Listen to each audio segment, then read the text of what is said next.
Hello again and welcome back to my channel. My name is Patrick Allen. I'm a licensed realtor with Keller Williams Southern Arizona, and in today's video we will be discussing real estate.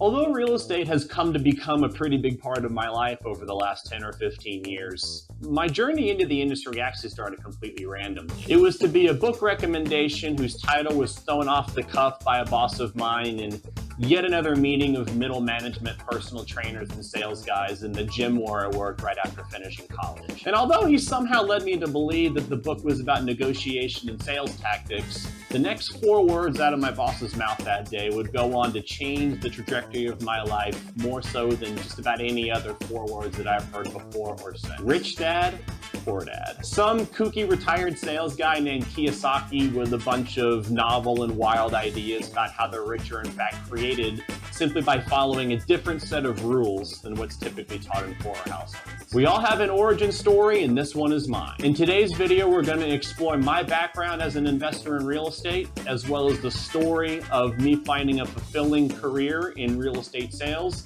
built upon a strong foundation of financial independence through investing in cash flowing real estate. My name is Patrick, and welcome back to My Fi Life. Welcome back to another episode. This video is going to be the first of a 2-parter looking into just what the heck that I've been up to over the last 10 years since moving to Tucson. And as fortunate as I now consider myself to say that I wake up each and every morning with complete control over my calendar and how I allocate my time, to be honest with you, the path forward was really not always clear to me. Looking back on it, I don't know that I ever would have thought I would choose a career in sales of any kind, and had random chance worked out a little bit differently, I don't know that I ever would have been drawn organically to the real estate industry in any capacity. However, last year in 2022 gave me the incredible opportunity to look at the 10-year anniversary to my fateful decision to use my very first Audible credit to download a nonfiction book of all things, way back in September of 2012. And because one of the things that I really wanted to accomplish in starting this channel is to have a medium to where I could look back on the last 10 years on an unbroken story, which finally ejected me out of the W-2 lifestyle and into what Keller Williams calls a lifestyle by design. And like I said, it all started with the book recommendation. Reading Rich Dad, Poor Dad for the first time introduced me to the concept of passive income and gave me a pretty clear path forward right from the jump. It was possible for me to achieve financial independence in my own life, and there are 100 books out there for me to read next. I initially started with the collective works from 2 different authors who are on opposite sides of this argument, namely Robert Kiyosaki and Dave Ramsey. And by the summer of 2013, I had also discovered the Bigger Pockets podcast. And although that was a pretty new concept at the time, it had only gotten started in January of that same year and were 25 or 30 episodes in when I had stumbled across it, I immediately found it to be very helpful because now we're talking about a weekly resource which naturally rotates its content and introduced me to concepts about real estate investing which I didn't know anything about, namely out-of-state investing, taking on your first rehab, or even about this brand new internet company called Airbnb. However, although I had no idea at the time, within 12 months of discovering the Rich Dad, Poor Dad philosophy, I was actually going to uproot my entire life from Nashville, Tennessee and move clear across the country for a dream job in cycling and triathlon coaching based out of Tucson, Arizona. And because a brand new job in a brand new industry meant that I would be locked out of financing for a couple of years, I was pretty content to continue to further my education, further my reading,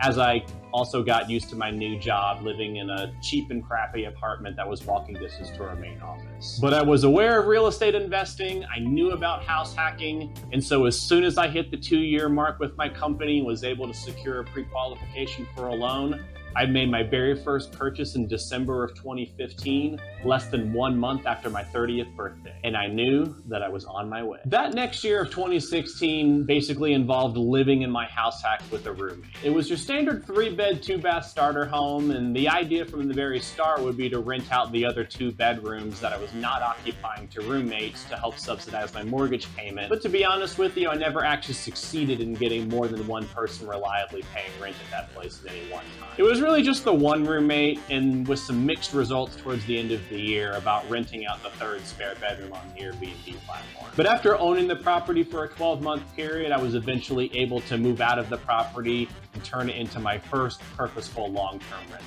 which I still own to this day. But after moving out of that property, I knew that I was at something of a crossroads with my career decisions at the time. Now, the job that I had relocated across the country for in cycling and triathlon coaching, I liked it a lot and gave me an identity that I really liked identifying with. But at the same time, I knew that as an investor in real estate, that I would never truly be comfortable. I would never truly feel like I understood my market unless I was involved with it in some sort of full-time basis. I knew that I would need the daily interaction of talking with people on a day in and day out basis before I could really feel confident in my skills as a real estate investor. So at the end of 2016, I decided to take the next logical step. I took some paid time off over the holiday season and got licensed as a real estate agent. My goals for my first 2 years in real estate sales were very modest. A side hustle at best, and at worst, an opportunity for me to further my own education without very much time or financial investment. I continue to give my full-time job my full-time attention. However, due to the natural seasonality of cycling coaching, which is to say that nobody wants to come to Arizona to ride bikes in June, July, and August, I found myself with enough free time on my hands to be able to attend a number of trainings and broker classes, which eventually gave me a pretty solid footing for the foundation of what we do. Demystifying the purchase contract and explaining the timelines and contingencies necessary with any transaction. However, there was something of an elephant in the room. It was a big, hairy, obnoxious elephant that I could no longer ignore. An elephant which we call lead generation. After a year and a half of being a part-time agent, I knew enough about the industry to know that lead generation is the oxygen which allows a sales-based business to exist for any period of time. But equally, I was not at all sure that it was something that I was cut out to do on a full-time basis. And anybody in the audience, raise your hand if that thought's ever crossed your mind. As it happened, the universe was about to force my hand. After years of knowing that my W-2 job was not in fact secure for an indefinite period of time, I eventually got the news in the summer of 2018 that my company would be downsizing me, forcing me out of the coaching industry, fittingly while I was attending the bold sales training program put on by my broker, Keller Williams. And so finally, the timing was right. I would never have a boss again. I was now going into full-time entrepreneurship with no income safety. I needed to learn how to sell, or I needed to learn how to start. After a pretty meandering first 6 months as a full-time solo agent, it was eventually suggested to me that I might perform well working within a real estate team model. And so by pairing up with Aaron Wilson's Team Integrity under the Keller Williams brokerage where I was working as a solo agent, I found myself in a position to double down on my target demographic of investor buyers while still making money referring out any seller leads that I ran across to a listing colleague that I could trust to do a great job with the transaction. And over time, I was able to build myself up a book of business primarily of house hackers and have since closed a couple dozen 2 to 4 unit listed properties on our MLS since going full-time in 2019. And because I really do believe that house hacking these smaller 2 to 4 unit multifamily deals by moving into one unit as your primary residence to be one of the safest and most efficient ways to generate a large net worth over an investing lifetime, investing in real estate, that it became inevitable that if I was going to stand out as an expert in this field, I was going to have to put my own investing dollars where my mouth was. Once again, it would take 2 full profitable years in a brand new industry to be able to secure a loan pre-qualification. But by the year 2021, the time had come to take one more huge step towards my own financial independence by buying house hack number 2. Going into the manic post-COVID housing market lit a fire by cheap mortgage rates and very few homes on the market for sale, my property search did not last long at all, as I knew exactly what I was looking for. Namely a triplex as close as is feasible to the Rito River bike path at Dodge Boulevard, and to rehab and furnish each of the units I was not moving in to rent out on short-term rentals platforms like Airbnb and VRBO. I knew I wanted it to be a triplex. I was pretty sure that I did not want a duplex because I needed the larger economies of scale in order to make the numbers work.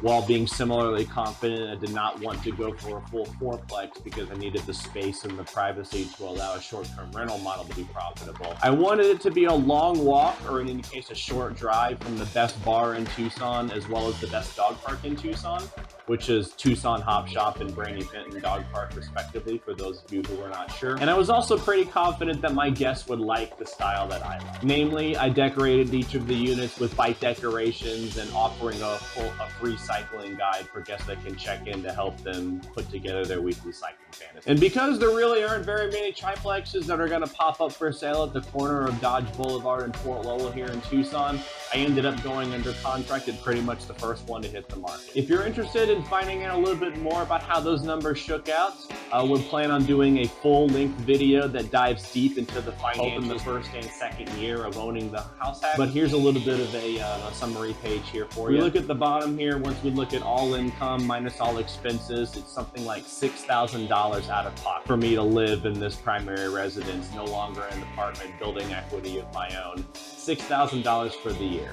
So basically we're looking at one mortgage payment and then one sewer line repair that ended up popping up in December. To close out 2022, I'm proud to say that I've accomplished a lot of the goals that I had set out for myself all of those years ago. I've achieved financial independence through investing in real estate. I've somehow built a real estate related business that pays me 6 figures a year while still allowing me the freedom to travel and to train, and have become the best agent in my market at the type of real estate transactions that I like working the most. Namely 2 to 4 unit multifamily deals and smaller investment deals. 2023 for me is an opportunity to potentially expand my own personal real estate portfolio by purchasing another house hack, but not before renovating my owner's unit, paying off all of my credit lines, and getting all 3 of my short-term rental properties stabilized over the summertime. And to be totally honest with you, I cannot accomplish any of my financial goals without first helping you accomplish your financial goals. So if you have any sort of real estate goals to accomplish later on in 2023, feel free to let me know in the comment section down below. And make sure you check back next week for part 2 of my background as a cyclist and triathlon coach, and the story that caused me to relocate across the country to the beautiful city of Tucson, Arizona. Until then, my name is Patrick. This has been My File.